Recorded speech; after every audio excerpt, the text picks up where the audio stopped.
I want to share with you a story that has been with me for many, many years. And I want to thank you all for coming here to witness these stories in new forms. I like to do that because it's all about community with me. You know, Catherine O'Hara said, one-person shows, aren't those the people who can't work with anyone else? And I went, oh my God, is that me? And it really sat with me, and that's why these folks are here today, because I want my community to grow. And you don't grow alone. You grow with this garden. Can you give them a big clap, please? Thanks.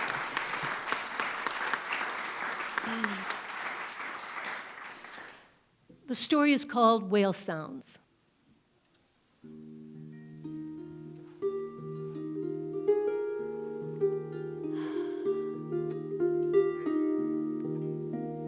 It was a small coastal town in British Columbia where Nora lived. The quiet of the streets and the breaking of the waves against the ocean walk is what Nora liked best. Now, Nora had a worker, and worker was an okay person, really. She just liked to talk. A lot. She spent the whole day interpreting, describing, talking. And in Nora's mind, she thought, oh, please be quiet. You see, Nora could not speak. And so people thought, well, if she can't speak, she can't hear. And if she can't hear, she can't think. And if she can't think, and so on. I'm sure that you get the message. Nora's spine had been twisted since birth. Her body shook uncontrollably. And the only sounds she could really make were groans in odd pitches and tones. And for the most part, the girl was completely misunderstood. The worst thing was when people would talk about her as if she wasn't there. Oh, would you look at her? Would you look at her? She's just a bowl of Jell-O. Oh, she's just a bowl of Jell-O. Nora, honey. She can't hear you. Nora, baby. Oh, the poor thing. What you gonna do tonight? I think I'll go to the bingo. I don't know why Nora was so patient with these people. But that's what makes her so extraordinary in my story. At night, Nora would dream of her favorite animal. She'd dream of huge gray whales swimming in an ocean and speaking in a language that at least another whale could understand. September, school again. Nora would have to go to the special class. She didn't know why anybody would call that class special. And her worker would come with her and diligently help. More like, do everything. When Nora tried to pick up a can of paint, it took her a really long time. So worker would pick up a can of paint for her, of course. And when Nora painted her pictures, all lines and squiggles and imperfections, worker would fix it and turn it into a cat. Poor worker. She just didn't understand Nora. Now, there was one thing that Nora did do with worker that she absolutely loved. Worker had a boyfriend, a tall, dark, and average man who worked off at the pier. And every Friday, worker would roll Nora's wheelchair along the boardwalk, apply the brakes when they got there, and take off to spend time with her tall, dark, and average beau. And it was on such a day that something very special happened. Nora sat in her wheelchair and watched the ocean. And there, at the end of the dock, a gray whale appeared. Nora couldn't believe what she was seeing. She'd never seen a real gray whale before, only in her dreams. She called to him. The whale responded. She called again. The whale responded. The whale and Nora talked and talked and talked for the longest time. Oh, and the whale told great jokes. But I'm sorry, unless you're the whale or Nora, you're not going to get it. All too soon, that gray whale disappeared into the ocean. Nora was so sad that the whale had left so quickly that she just kept calling out to him, "Come back! Please, come back!" Worker and Mr. What's-His-Name came a-running. Worker took one look at Nora jerking in her wheelchair and said, "Oh, Jack, I think the poor dear's sick. I think she's having a seizure." And so Worker gave Nora some medicine that day. Medicine that Nora didn't want. Medicine that Nora did not need. But Worker didn't understand.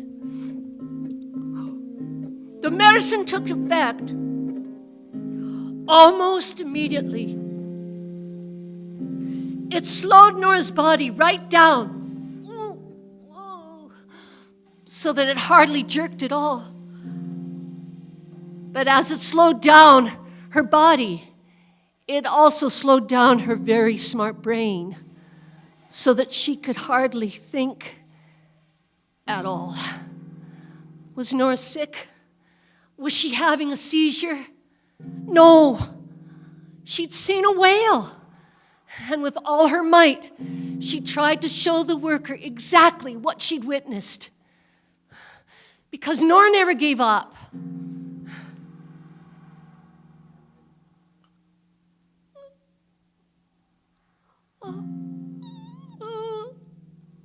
Oh, Jack, the poor dear wants to go home. Did Nora want to go home? No. She'd seen a whale. She'd seen a whale. That night, Nora sat in her room. Nora didn't have any parents. She lived in a house owned by the government, and it was brand new. And in that brand new house, was a brand new bedroom for Nora. Yeah. And in that brand new bedroom, there were brand new pictures of dogs and cats and horses. And it was all done in pink. Nora hated pink. That was Worker's favorite color.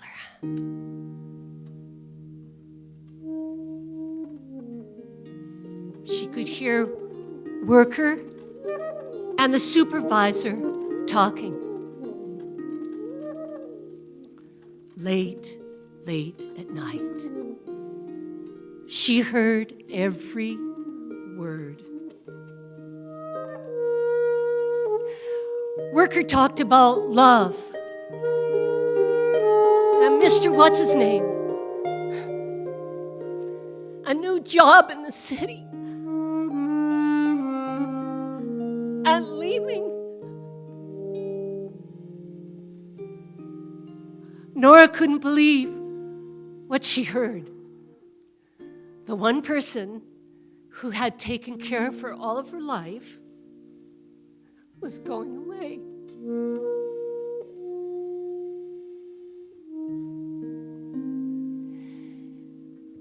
When Worker left, it was a rainy day. She gave Nora a quick kiss goodbye and a pink jogging outfit. Oh, I know. But Nora knew what Worker was trying to say. And as she watched the truck back off the driveway and move along the street, she thought in her mind, yes, Worker, I love you too. Goodbye. Goodbye, Worker. And then in walked the biggest, the blondest woman you've ever seen in your life. This woman must have been 6 feet tall. She had bushy blonde hair that fell all the way down her back and a sloppy old t-shirt with a peace symbol in the front. She knelt down beside Nora and said, "Hi, let's get out of here for a while." Nora wanted to smile, but she just couldn't that day. And that woman smiled as if she knew that Nora wanted to. And Nora thought in her mind, well, maybe she can talk to me like the whale, maybe. And from that day forward, she called that woman the Sunshine Lady. Because she really was like a burst of sunshine. Well, you already figured out that Sunshine Lady is not your usual worker. And so she's not going to do anything in the usual way. So Sunshine Lady took Nora to the ocean that day. She put her in her wheelchair. But they didn't go along the smooth boardwalk. They went along the rocky shoreline. Doesn't this woman know I'm special needs? And for some reason, she wheeled her right into the water. Okay, now, Nora couldn't feel it in her feet or her legs or even up here. So what? She'd never been in the ocean before in her life. Now, Sunshine Lady was a woman of few words. But that day she grabbed pieces of kelp and seaweed, and she insisted that Nora touch all the things of the ocean. And Nora did. And it was weird.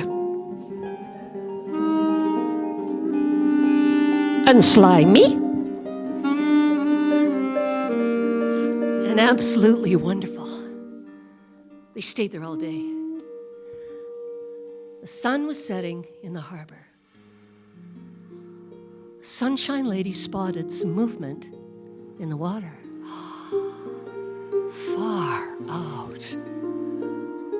That's a gray whale. Oh, Nora? That is a gray whale. Nora looked at Sunshine Lady and back at the whale, and frankly, began to show off. The whale responded. Sunshine Lady said, "Nora, do that again." So she did. The whale responded. All too soon, that gray whale disappeared into the ocean. Sunshine Lady turned, looked at Nora and said, "Nora, you are special."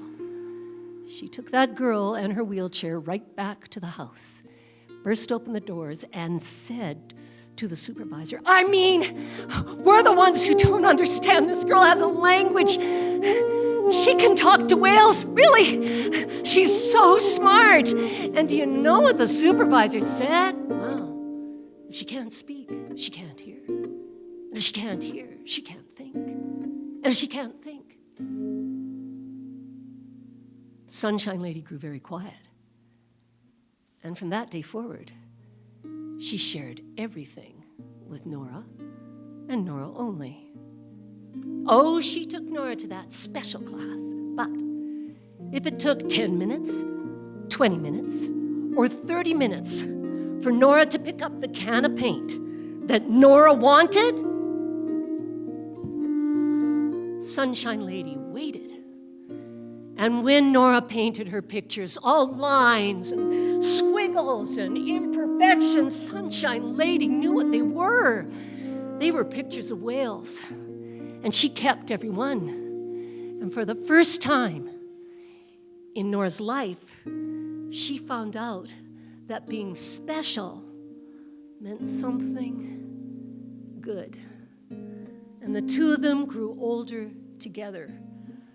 Sunshine Lady fell in love, got married, had 2 babies, kept a full-time job. And Nora, well, she was a teenager now, and she spent less time in her wheelchair and more time stretched out on her bed.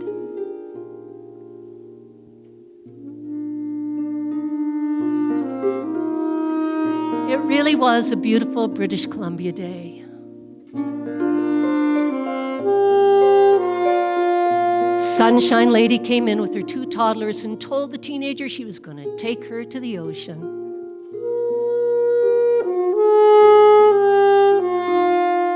Very carefully, she placed the frail body in the wheelchair. And away they went.